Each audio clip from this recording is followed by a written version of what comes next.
Final Four growl. How about that? Huh? What is this team doing in the Final Four? What a great! It's a day to be choked up if you're a Bruins fan, right? You got to be thrilled. You actually went there, unlike Greg Bergman, who took 2 classes and dropped out. I actually think he audited 2 classes and then dropped out. I don't think Greg Bergman spent even $100 on classes at UCLA. No, but a great night. That is a scrappy, tough little team.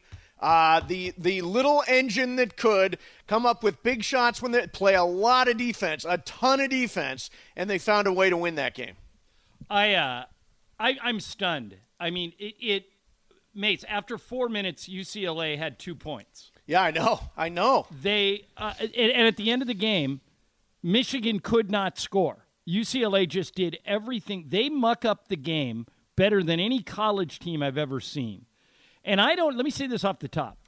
I don't care if they get rolled by Gonzaga because Gonzaga looked unbeatable against USC. Yeah, Gonzaga is just ridiculously The fact that Mick good. Cronin and these kids made it to the Final Four makes them one of the great UCLA teams of all time. I've been saying it all week. They probably don't have an NBA player, although Juzang made a pretty impressive really game. looks good, man. That kid can shoot. But they have no seniors. Wow. They're just... And they have no players that are going to exit early either, do they? No. And it's weird because it's the opposite of what Enfield is doing. Enfield's got one-and-done guys or NBA elite kind of prospect guys. So does Gonzaga. No, but I'm saying UCLA is kind of program building, the old-fashioned way. Right. And I mean, right when you think they're dead, Jules Bernard could not throw a pea in the ocean. He was 0 for 16, and he made 2 big baskets down the stretch. Juzang, I thought, was going down with that ankle, and he was out there for a minute. There. I thought Michigan was going to steal it from him about 4 times at the end of the game, and they would they were right there. Not they were right there. quit. And now they're gonna play Gonzaga. It's David against Goliath. And I'll tell you what, you watched Gonzaga last night. Excuse me. There I am, already getting choked. Yeah, wow. You got to cut back on the weed, man. Purieska. Yes. Start vaping that stuff. Messing with your breath. So the Trojans were out of it from the very beginning. They got absolutely buried. I think they were in a 19-4 hole at one point and then clawed and scratched their way back to within 19 by the end of the game. But that Gonzaga team is really friggin' good. That is the best team flat out I have watched in the NCAA tournament this year. Well, maybe one of the best teams ever. You think one of the best teams ever? That's not hyperbole. You think one of the best teams ever? The last team to go undefeated and win the tournament was Indiana in 1976. They're talking, this team would go undefeated, and they played a tough non-conference schedule. They made it through COVID. They got shut down for about 11 days. Suggs is probably a top 2 pick in the draft. Yeah. And I just think that they're playing at a level above everybody else. Now, UCLA, every time UCLA plays a game, it feels like they're an underdog. I think they were favored against Abilene Christian, but every other game, they were an underdog to Michigan State. Right. They were an underdog to BYU. They were an underdog to Alabama. They were an underdog to Michigan. They'll be a huge underdog to Gonzaga, maybe even a double-digit underdog, and I don't think it matters to them. They just don't care. So here's preseason UCLA was plus 2,500. To win the NCAA tournament, plus 2,500. So bet 100 to win 2,500. By January, they were plus 3,500. And they lost their 2 best players. Yeah, bet 100 to win 3,500. Before the tournament started, they were plus 12,500. Well, the reason for that is they lost 4 games in a row leading into the tournament. They barely got in. And they had a play-in game. They had to play an extra game. Yeah, they barely got in. Bet 100 to win $12,500 at the start of the tournament. And by the way, here are the odds for the rest of the teams now to win it all. Gonzaga's the favorite, minus 225. So bet 225 to win 100. They are heavy, heavy favorites to win it all. Baylor is next, plus 375. Houston is the 3rd best pick of the 4. They were at plus 600. And UCLA at plus 2,500. So the longest shot of the Final Four. And you'd have to acknowledge that they are the longest shot of the Final Four. Oh, yeah. Particularly playing Gonzaga on Well, what is Saturday. it? It's a 1, a 1, a 2, and an 11. UCLA's the 11. Yeah, that is about as squirrely as it gets, man. You know, it's weird. If you just filled out your brackets every year and put number 1 seeds in there, you'd probably do pretty well. Right. You'd do better than we did this year. Yeah. And there's always a squirrel team. The problem is trying to figure it out. Figuring out the squirrel team. By the way, UCLA is a 14-point underdog to Gonzaga. That sounds about right. Houston's a 5-point favorite over Baylor. What? So, Wait, you sure you don't have that backwards? I'm sorry, Baylor's a 5-point favorite over Houston. There you go. It got to be. Yeah, so the favorite is Baylor versus Gonzaga in the NCAA championship game, and that'll be on Monday. The Final Four actually gets played on Saturday, which is cool. By the way, are people aware of the backstory on Baylor? Are you aware of the backstory on Baylor? No, not really. Okay, so I'd have to look it up to see how many years ago. Lindsay, are you aware of the backstory on Baylor? Nope. Okay, so a few years ago, fairly recently, like in the 2000s, Baylor was coached by this guy named Dave Bliss, who had been. Oh, wait, yeah. Yeah. We know Dave Bliss. Fantastic documentary on this, by the way. Okay, so there is. You're right. I saw it. So I'm going to make a very long story short. Good. But the story is good. You know what? It's too long to tell. People should look Tell it a little bit. I mean, I'll give you. Here's the 30-second version. Okay. Guy murders one of his teammates, Yeah. kills him. Dave Bliss knows what happened and tries to cover it up. Tries to accuse that this guy was dealing drugs, that he got involved in a bad drug deal. It was as bad as that sounds times 5. I mean, lies, drugs, stealing, cheating, head coach trying to cover it up. And basically the NCAA came in and said, you're done. All you kids can transfer to any other schools you want. Dave Bliss fired, program in shambles.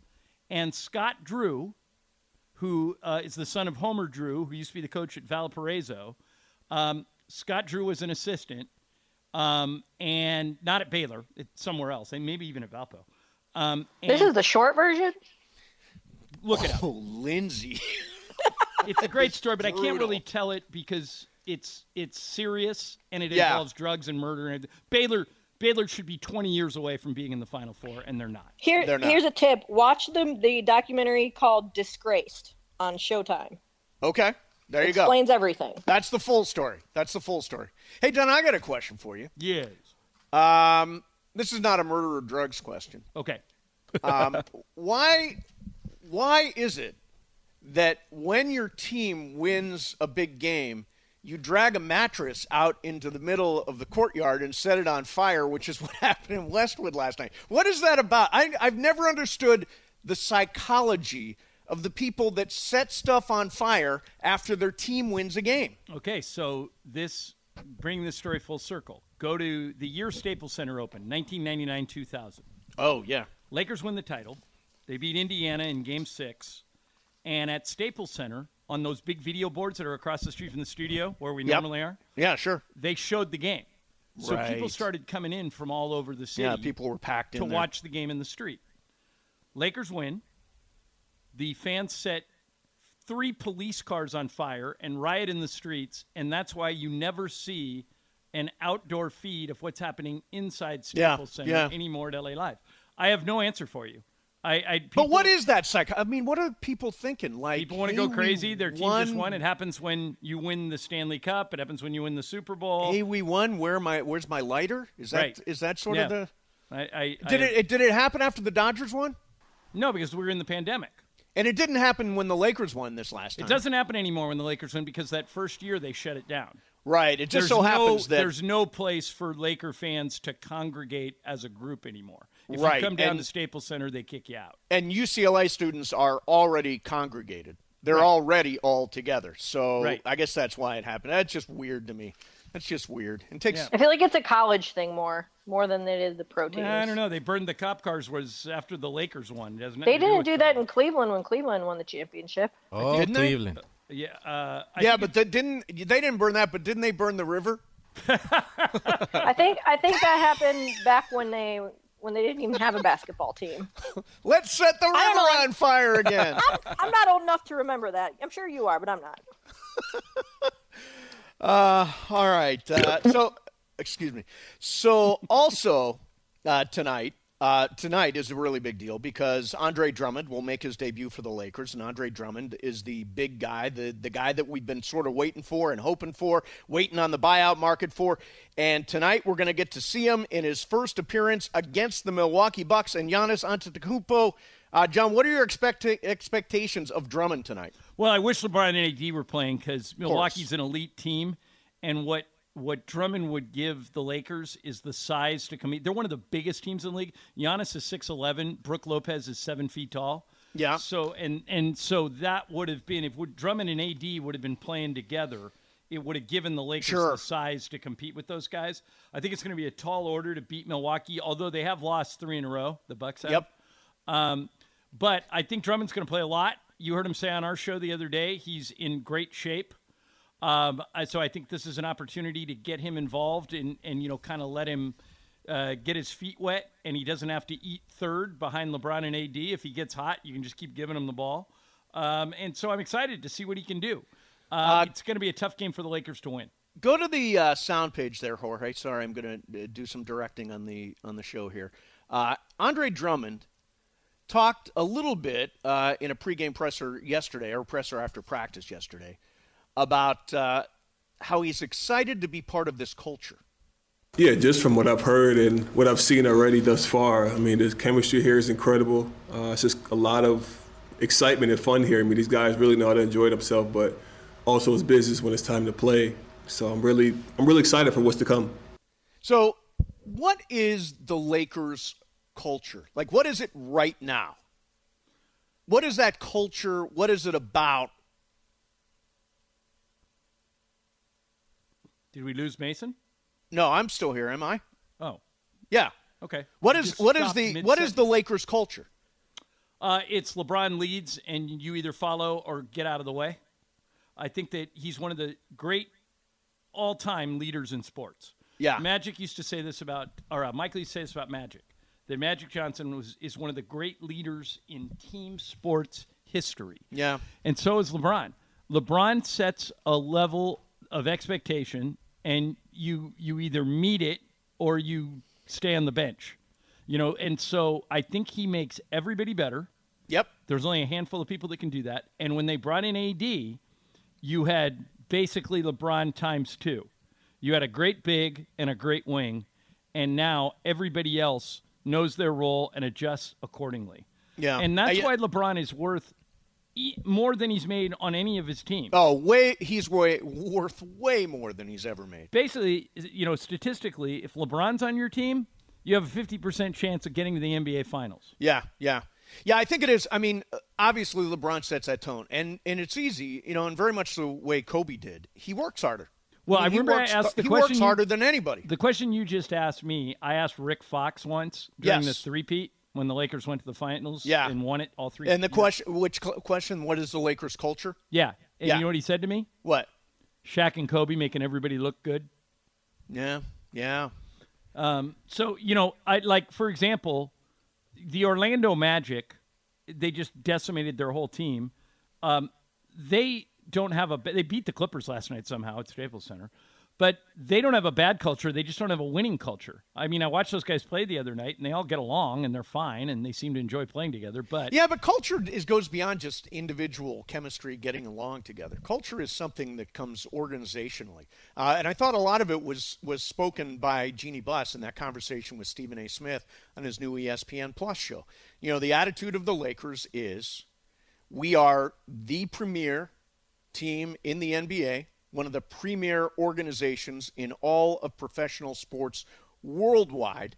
And if somebody wants to come after us, like the Nets seem to be doing now, bring it on. To me, that summarizes what the Lakers' culture is all about in the last couple of years since LeBron has gotten here.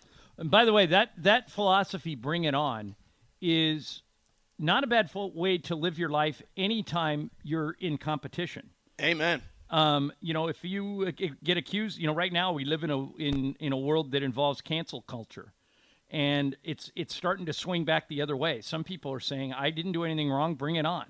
And it is, I think that people that fight, look at UCLA. I mean, that's their whole act. Sure.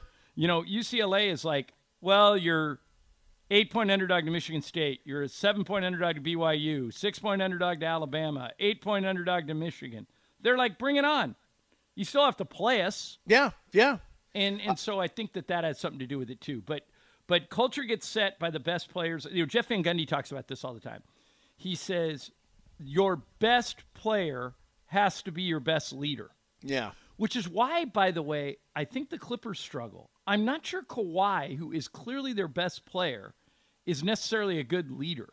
Yeah, I don't think fair. He wants to lead. Yeah, I think that's fair. I think fair. He just wants to play. Yeah. And he's great 877-710-ESPN. We'll sneak some calls in here. Plus, did you hear what Russell Westbrook said about winning championships last night?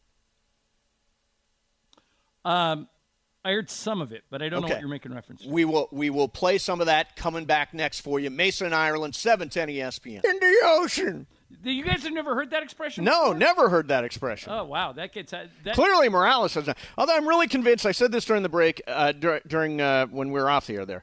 I said, I'm pretty sure Morales just listens to the show very, very carefully and then looks for ways to make fun of us. Is that his job description? Yeah, but we used to not have any imaging, and now we have Morales, and so I think it's worth – I don't even care. I like it.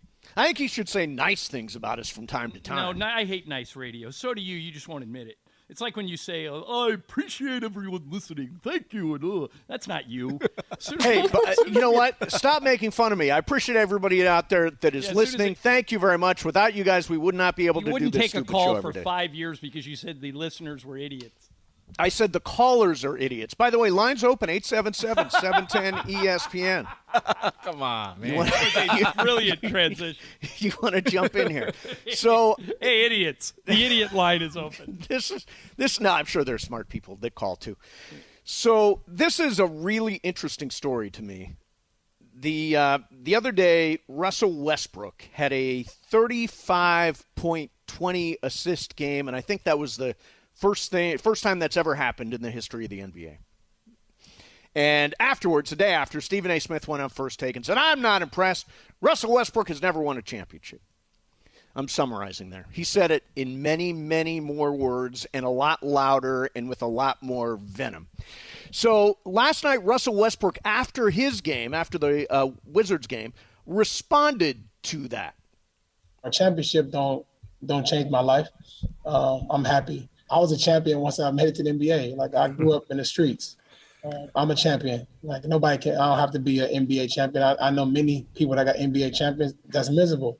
Have done nothing for their community. Have done nothing for the people in our world. And for me, man, my legacy, like I mentioned before, is not based on what I do on this court. I'm not gonna play basketball my whole life. My legacy is what I do off the floor. How many people I'm able to impact and inspire along my journey, man. And that's how I keep my head down and keep it pushing, because it's very important that you don't let the negativity seep in, because it's been like that my whole career. Honestly, there's no other player that kind of takes the heat that I take constantly. But I take it as positive, because obviously I'm doing something right if people are talking about me.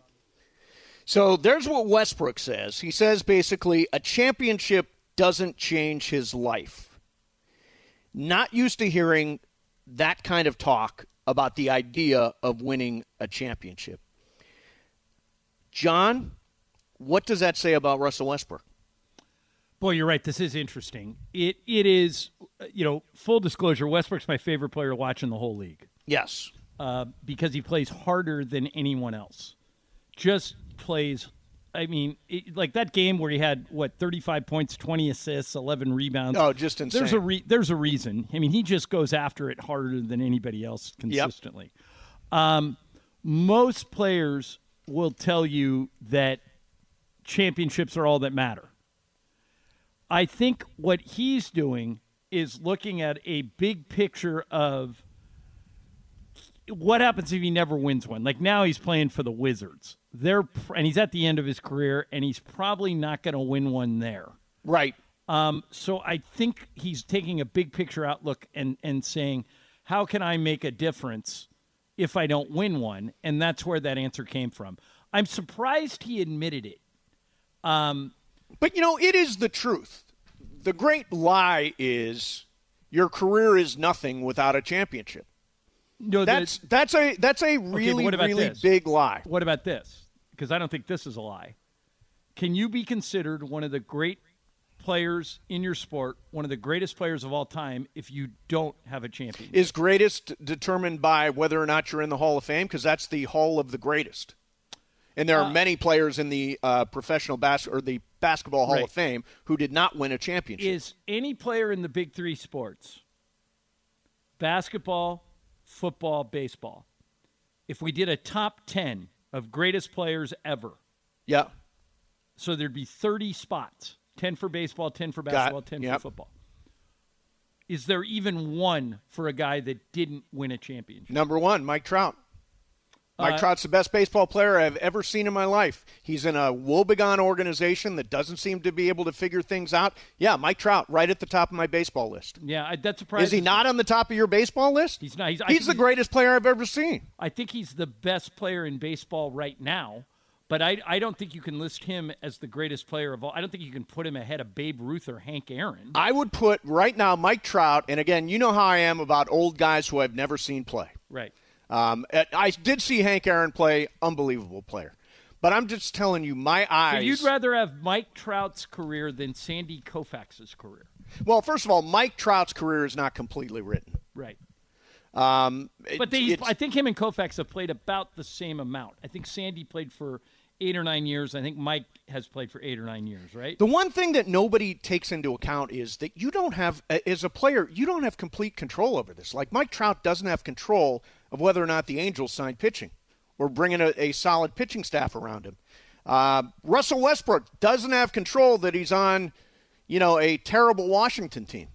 He's got no control over that. You can't blame him for not winning a championship in Washington. If he picked his spot, the way Anthony Davis did, Anthony Davis got to say, where do I have the best chance? I'm going to L.A. He got that opportunity to call his shot. Russell Westbrook just goes where they tell him to go. Well, he goes where he's traded. He's been traded twice. Right, but what I'm saying is he has no say in that. He doesn't get to say, I want to go here, I want to play there, I want to be... He signed a max free agent contract in Oklahoma City. Durant had the same option, and he left. Russ interesting. Yeah, you're right about. You're 100% right about that. I totally forgot. I don't think a championship defines you. I don't think missing one defines you. Now, it becomes part of your legacy. We all know Charles Barkley. We all know Karl Malone. We all know John Stockton. We all know those guys. But I think it is interdependent upon other people. And it's also dependent on who you are playing against. For example, Malone Stockton happened to run in to the greatest player, arguably, of all time. They played in an era that was unbelievably challenging. That's why Karl Malone and John Stockton would not be in most people's top 10. And I don't think Mike Trout would be in most baseball people's top 10. I think really? Mike Trout well, here's why. There's a difference between performing it in a regular season game and doing it in the playoffs. Mike Trout has been in one playoff series. Right, but you can't blame awful. You can't blame Mike Trout for having a bad playoff series. Right, but I can put other people above him who have multiple World Series rings. You can, but I would take Mike Trout before him. Yeah, I don't know. And by the way, I'm not an Angels fan. I'm not homing it up for Mike Trout. I just think Mike Trout is an unbelievable player, the best player I've ever seen. You'd rather have the first 10 years of Mike Trout's career than the first 10 years of Derek Jeter's career when Jeter won 5 World Series. Correct. Yeah, I would rather have the 5 World Series. Yeah, give me the guy that is either 1 or 2 for MVP every single friggin' year. That's an interesting difference between me and you because it's pretty consistent. You would rather win awards and be the guy. I want to win. I want the team to win. And Mike Trout's never won anything. Yeah, but that's not his fault. You can't blame Mike Trout for that. It's interesting that you would rather be Mike Trout. Well, but baseball is different than the NBA too. I think Major League Baseball, you are right to a point where like he can't control the pitching and stuff like that. Whereas I think in basketball, I think the greatest players step up and they win championships. Right. But, Mike, here's the thing. Mike Trout signed a free agent contract with the Angels. Well, not free agent, but he signed an extension with the Angels, yes. Right, but he could have gone to free agency. He elected not to. He could have waited for for 3 years and become a free agent, yes. Yeah. So, I mean, it depends what's important to you. Yeah. Well, I mean, I think if you're 2 years away from free agency and somebody throws $400 million at you, it's really hard to say no. Yeah, I mean, I think I watched Sasha Vujacic win championships, multiple championships. DJ Benga has 2. Yeah, DJ Benga. I mean, did Stephen A. respond to Westbrook? Yeah, I forgot about that. Stephen A. did respond, and we'll have that for you coming up next. Mason, Ireland, 710 ESPN. We have been, and that says something. What's going on, people? It's the day after UCLA punches its ticket to the NCAA Final Four, which will be Saturday in Indianapolis, where they will face Gonzaga. It is also the day of Andre Drummond's debut as a Los Angeles Laker, as the Lakers take on Giannis Antetokounmpo and the Milwaukee Bucks. And tomorrow, baseball season officially starts. Dodgers are in Colorado for the opener tomorrow afternoon, and we're kicking around a little bit what Russell Westbrook said last night in response to Stephen A. Smith. And he talked about how championships, he doesn't let them define him. Now, I want to play another piece of what Westbrook said before we play Stephen A.'s response. So here's Russell Westbrook on the narratives that are created about him. No, I sit back. I don't say much. I don't like to go back and forth about people. But one thing I won't allow to happen anymore is let people create narratives and constantly just talking for no reason about me because I lay it on the line every night, and I use my platform to be able to help people all across the world. And nobody can take that away from me. I've been blessed to be able to have a platform to do it. And by the way, Russell Westbrook went out and had a 35-point triple-double with 20 assists. First time ever. He didn't come out and say, I'm the greatest player of all time. He didn't say anything like that. No, he never does. He doesn't. And yet Stephen A. Smith criticized him for it the next day. Because he's not winning championships. Well, here's part of the problem. And, Mason, you know this firsthand. Full disclosure, you do not like Russell Westbrook personally. Yeah, personally, I thought he was a jerk to because deal with. He came in studio once, and during the commercials, he just scrolled through his phone, and he didn't make conversation with us. And correct. It wasn't really with us there. Scott Brooks, who's his coach now in Washington, was his coach in Oklahoma City. And I know Scott a little bit. I MC his charity events. He's a Newport Beach guy, lives down the street from my mom, so I've known Scott for a long time. One day I made the mistake of saying, man, I love Russ. He's my favorite player to watch, but boy, he is surly with the media. And Brooks stopped in his tracks and said, he's the best. I go, what are you talking about? He goes, he's the best. He's the first guy to practice. He's the last guy to leave. He will give every one of his teammates whatever he would give his teammates his car and say, keep it. He's that guy. Right. He's the best basketball guy I've ever seen. I said, so why is he so surly with the media? He says he just doesn't think the media is fair, so he doesn't give them the time of day, and you can't tell Russ what to do. He's going to be his own guy no matter what. And that's part of this story, what you're talking about. Westbrook's just not going to play ball with guys like Stephen A. Smith. Right. He won't do it. So, Russ, and the main part of this before we play Stephen A.'s response is he doesn't need an NBA championship to be happy, is what Russell Westbrook said last night.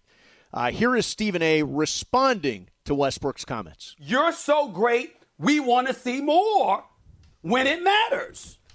And me saying that is not an indictment against your character. And it doesn't require a soliloquy about generational wealth and a lesson about how all of these commentators go on the TV screens and they critique these players and they alter their lives. Let me give Russell Westbrook and all the players and all the athletes out there an education. When you talk about champions, I'm from the streets too. And I couldn't shine your shoes as a player. But I've been successful. as a writer, as a radio host, as a television personality, I'm doing just fine. Imagine if I came on television, especially after I got my contract. Our ratings don't matter. Revenue doesn't matter. It's not important. What's important is that I'm making this money, and you know what? I get to take care of my family and create wealth and contribute to our community. They're like, whoa, whoa, whoa. What does that have to do with you having a successful television show that we're paying you to have? You have to produce for us first. And the reality of the situation is, as people who chronicle the sport, we look at it and say, okay, since we're chronicling it, we have to talk about those who are successful and why, and those who are not.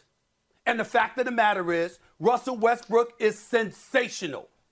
But in the end, his three-point shooting and lack of a perimeter shooting game, I believe, has served as an impediment to him capturing a championship I and so many others believe he richly deserves and desperately want for him.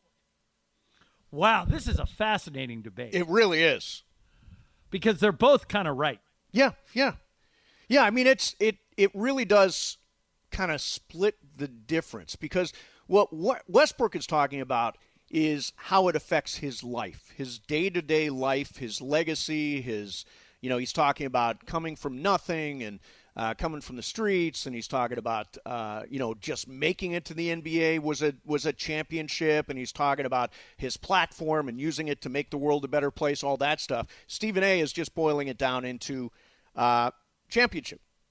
The idea of if you win a championship, you're on the map, and if you don't, you're subject to criticism. Right. Well, earlier in the show, we were talking about how the Lakers kind of aspire to championship levels, and they say, bring it on. Yes. Part of that is when you don't win them, you're going to be criticized because you've set a standard of trying to, win the title every year. So if you're going the other direction, and Russ has in recent seasons, then you're going to be criticized. What makes this really interesting is that what you really want, if you're like, I'm a Laker fan, what I really want is that those guys ball out every night, try as hard as they can, and do everything they can to win. And if they don't, that's okay. I'll ride with my team. And Russ coming out and saying, it doesn't really matter to me if I win, is contrary to that. The problem is, it's tough to criticize him because he plays harder than anybody else. Yeah. So that's why this is so interesting. Stephen A's criticism is actually dead on. If Russ would shoot less threes and he would, basically stick to the stuff that he's really good at, his team would probably have a better chance to win. And no matter what Russ says about winning, that's what matters to fans and to consumers and to people who chronicle the game, is who's the best player, who's the best team, who's going to win. That's why we're so excited about UCLA going to the Final Four. Nobody thought UCLA was going to win that game. And now all of a sudden they do. And so now we've got a whole new story and a whole new reason to get excited. But, man, it's like the one – like if you asked me at the start of the show, what player in the NBA plays harder than anybody else? I would have said Russell Westbrook. And you said, okay, I got a guy on tape here that says he doesn't care whether or not he wins. He would have been one of the last people I guessed. Yeah. Can you imagine if LeBron said that? If he said, I don't really care about winning championships, that doesn't make me happy. But that's all LeBron cares about. That's right. LeBron exactly. already has a bunch of them. But he plays for championships. That's why LeBron is Does Charles LeBron. Barkley regret not winning a championship? Of course. Karl Malone regret? Of course. Ted Williams? Of course. Right. Mike Trout? Of course. Of course they'd rather win a championship. But the weird thing is then these guys, when they go to a team at the end of their careers to try and win a title and they take less money, they get criticized for ring chasing. I never criticize guys for ring chasing. I think that if you want to go try and win a title, especially if you're going to take less money, go try and do it. Let's sneak a call in here from, I think it's Traco in Carson. Traco, you're on 710 ESPN. Am I saying your name right? Yeah, you did. You said it right. Cool, man. What's up? What's up, fellas? I think there's two things that are being said that are not being viewed equally. First, you have to understand what is a win from a guy like Russell Westbrook, who is coming from the streets, where it wasn't even guaranteed that he would even be in position to go to a UCLA because of life growing up in this area.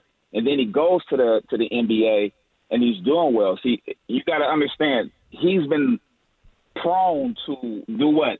To fend for himself forever. So when you see him playing basketball, you got to take that into perspective. That's how he plays. He knows how to get his, because that's all he's known how to do in life. Getting to this point is getting his. But is getting his to the exclusion of winning a championship? In other words, I don't think it's a choice, a binary choice between getting his and winning a championship. There is a way, and we've seen it, to do both. But I would say this. When you think about people like LeBron and him winning championships, they understood this from a management standpoint, to get the right type of people around him so he can do what he does. So if Russell can't shoot threes, get someone who can do that so he can do what he does. But they have not built a team around him where he can be successful and allow people who do what they do well to be successful too. That's when LeBron really started winning championships. It's when he got Ray Allen, right? And he started getting guys that complemented his game, right? The same thing now. We're looking for our Laker team like, okay, we need a big man. We need this. We need that, right? Why? Because LeBron cannot do it by himself. Russell cannot do it by himself. So management should be smart enough to say, let's get the people around him to allow him to do what he does well, but also that complements him so they can be in championship conversation. Hey, good call, Traco. Thank you very much for calling in. We appreciate it, man. Yeah, I mean, it's really tough to me. Your life is certainly complete. Maybe, and that's what he was saying, really. My life doesn't change if I win a championship. He's talking about life. Right. His career is different if he wins a championship. His basketball legacy is different if he wins a championship. His life legacy involves using his platform and doing good deeds and charity and all that kind of stuff. Roads. So it's sort of like life versus career to some degree. And, yeah, it's interesting to hear sort of the split difference between that. I know Michael's going to be by here, and Michael will be extremely definitive about this. But don't you think, though, that Stephen A. Smith is criticizing him because that's his job, that's what he's paid to do? And I highly doubt that Stephen A., when he sees Russell Westbrook in person, would go up to him and say, you know what, you're terrible. You only know how to do this, and that's not how it works. He's paid to play a persona on TV and criticize him in a way, you know? Right. Yeah, but I mean, so so Stephen A. But he shouldn't take it personally. Yeah, but Lindsay, what Mason said is right. Stephen A. is criticizing Russell Westbrook, the basketball player, and Westbrook is coming back with, but I'm a great person, and that's what matters to me. So he's not addressing Stephen A.'s criticism head on. Yeah, Stephen A. wasn't wrong. Oh, hi, Michael. Hey, boys. Hey, girls. Hey, I knew you were there. Yeah. How you doing, man? Just walked in, and Stephen A. wasn't attacking him personally. Michael, I tell you what, why don't you hold this? Okay. And we'll do it coming up next for you. All right. And I also want to bring up this KD Michael Rappaport thing, which is absolutely insane. Yeah. That's all coming up for you, Mason and I. And Fast Track at 1:55, Mason and Ireland, 710 ESPN. Ever since I started smoking again, as opposed to vaping or edibles, my voice has gone a little bit south. So it will occasionally. That should tell you something. It's affected your brain cells, too. No, it has not affected my brain cells, Michael. Yes, it has, Lindsay, because you said Oldness has affected your brain cells, no, Michael. because you said you'd rather have Mike Trout's career than Derek Jeter's. I didn't. I said Mike Trout is the best. I never said I want to have his career. Ireland asked you. No, Now, that's the Ireland question. rephrased it, reframed it that way. Right. He said, who are the greatest players of all time? Right. And has each one won a championship? And I said, no, Mike Trout is the greatest baseball player I have ever seen. I didn't say I want to be Mike Trout. Well, you haven't seen many But baseball is he players. I didn't say I want to be Ted Williams. Time? I didn't say I wanted to be Ernie Banks. Michael, I would didn't say I Mike want to Trout be be in one your of these top guys. 10? Of all time? Yeah. He's getting there, but no. I mean, you got to for me to be in the top 10, you got to hit 330, 40 home runs, 150 RBIs Well, to be in the top 10. he almost No, does. that's But you're what I actually would, giving us his numbers. yeah, Yeah, what but I would no, say, he doesn't Michael, hit is to be in 330. the top 10, you have to lead your team to the World Series and win a couple of The only guy who's in the top 10 who you would think, unless Lindsay wouldn't put him there because of extenuating circumstances, and from baseball is Barry Bonds. Would you put him in the top 10 of all time? No, not at all. Even before the stuff? I think I would. Well, too. before the stuff, he was. You know what? It's a popular myth that he was great before the stuff. Yes, he he was was. good. Four He was MVPs really, really before good. the stuff. Yeah.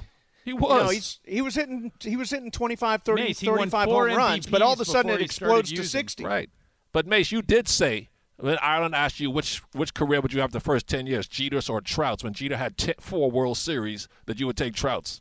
Is Jeter, with those World Series, Jeter's wins, or were they an exceptional organization's wins with an exceptional core group of players? So you're saying that Trout hasn't played with all-star level players? Correct. That is correct. Yes, he has.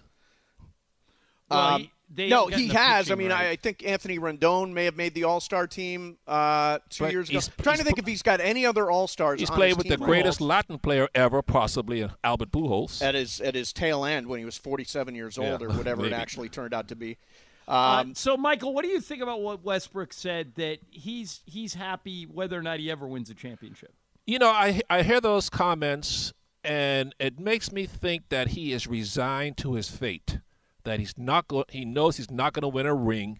So instead of focusing on that, I will focus more on how I can help my family and my community and be a champion in life as opposed to be a champion in my career. So to me, that's how it sort of came across. All he has to do is to hold out and demand a trade like James Harden did, like Anthony Davis. Right? All he has to do is say, you know what? I'm not playing. I'm not suiting up. You trade me to a contender or else. Isn't that the way you win a championship? Well, no, you could do it the Golden State way, of course, and win a championship by organically, as they say. And listen, the thing about being a champion, there are different levels to this, Mace. You can be, and you are, an all-time great player like a Patrick Ewing or a Charles Barkley, of course, a Malone and Stockton.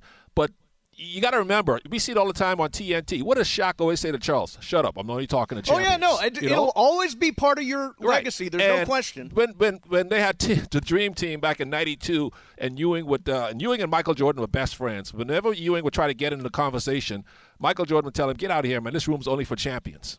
You see, that's how the greats look at it, Mace. You got to win a ring. You got to be a champion. So you're by inference there. You just said Russell Westbrook is not a great. Yes, he is a great player, but there's a different level you go to when you win a ring. Yeah, he's not top 10, Mace.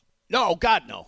He's not top 10 with a championship. But yeah, you can be a great player. Of course, you can be a great player, but there's a different level you go to, a different room you can enter when you have rings to go with it.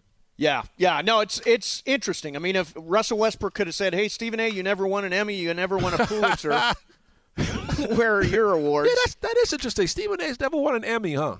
Yeah, that is weird. You would think he would have a pile full of Emmys, right?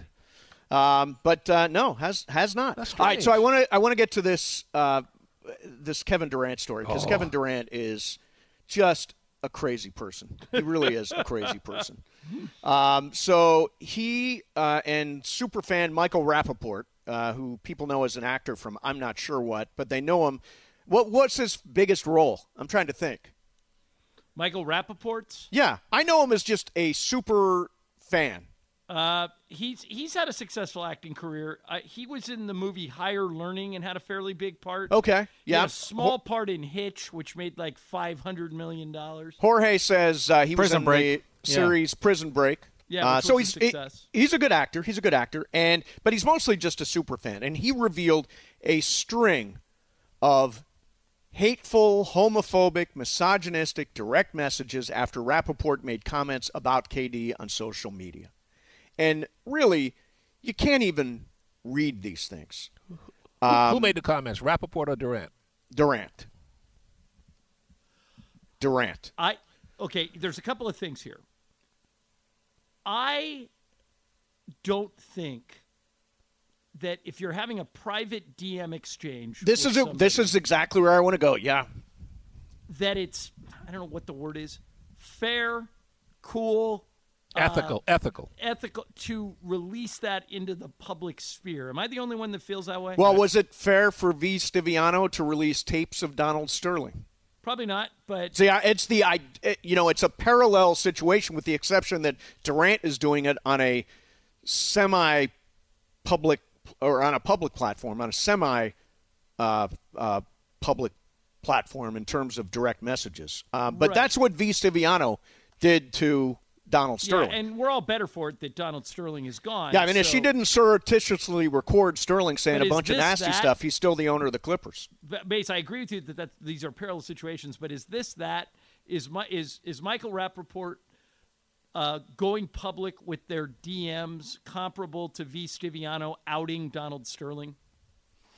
I don't know. Or did he just want to win the argument? It does out KD with, a bunch of misogynistic, homophobic language. Right. And you have to assume this is the way Kevin Durant talks all the time. The thing that surprises me the most about this story is that I love Kevin Durant. I think he's like one of the now, Michael, talking about one of the greatest 10 players of all time, KD might be on my list by the time he's done. He's that good. Yeah, he was on that path before the injury, no question. Yeah. But the thing that if I was best friends with Kevin Durant or if I was one of his boys, what I would say is, man, I admire you that you're the same all the time, that you keep it 100, you keep it real.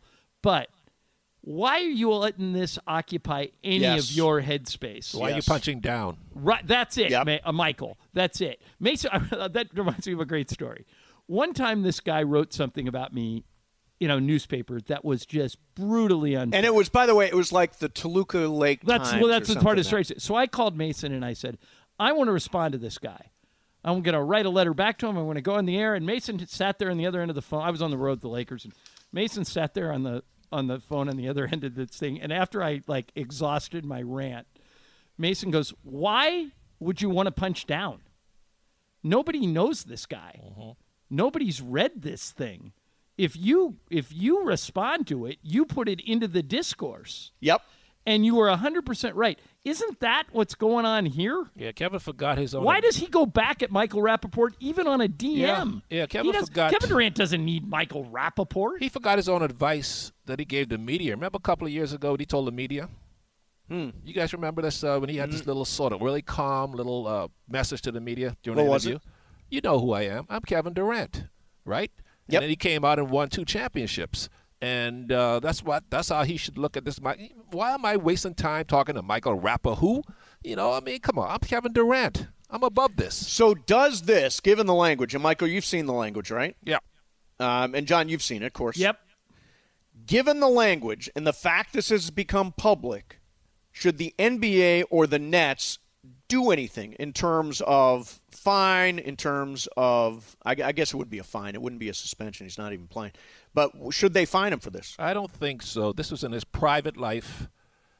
So was Donald Sterling. But Donald Sterling was practicing racism. So he owned a team. Yeah, you had to get that. His racism could affect people's jobs. So I'm telling you, as an adult male gay guy in Los Angeles, I'm offended by the stuff Durant says. Yeah, you should be. DMs. You should be, but I don't think the NBA.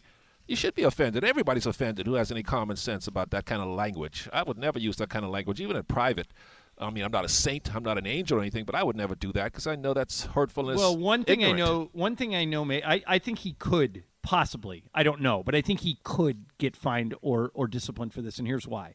A word you hear a lot around the Laker offices, around the NBA offices, in the NBA vernacular is inclusion. The league wants to be inclusive of all races, creeds, colors, religions, sexual preferences. Whatever you are, the NBA's attitude is, you're welcome in our tent. We want you to enjoy the game. The game brings people together. Yep. And because Kevin went after some of those things, I think the NBA could say, you know what? I know it was private. And, Michael, you make a fair point that it was in private direct messages, but you admitted it's you. We're an inclusive league. We don't tolerate that in any forum, private, public, anything. And here's 2 games, 3 games, whatever they want to give them. Mace, I think it's possible. Yeah, I do too. I think it's possible. It has turned into a big, ugly situation. And I know it's not going to obviously break Kevin Durant in any way, but especially just some guy on Twitter. And I think it's fair to call Michael Rappaport some guy on Twitter. Yeah. Wait, no, they apparently they're friendly with each other and have gone back and forth because he goes to Nets games. He's a big Nets fan, Michael Rappaport. Right. And so Kevin Durant. But this would be the today, equivalent, Lindsay, of Mason and I having a blowout and one of us going public with our private text messages over the years. No, I totally get with that. not being in context would be, could throw either one of us under the bus. Right, and this was the original Rappaport tweet that started it. I receive threats and disgusting messages daily, but never in my wildest dreams did I think Kevin Durant would be among them. The snake himself is now threatening me, bringing up my wife, and wants to fight. This is supposed to be America, sweetheart, right? Now, Mason. You do know who Michael Rappaport is, right? I know Michael He does Rappaport. this for a living. He trolls people on Twitter for He's a living. a provocateur. This is a There's no bit question. To get attention. see, like Mace, we know that black people use the N-word between each other, right? Yes.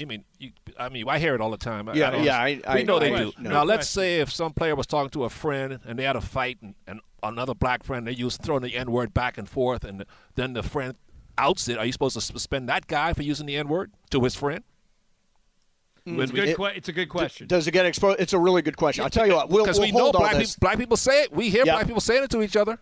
MT will hold all this because there's a lot going on today, including Fast Track, which is coming up next for you. Mason, Ireland, 710 ESPN.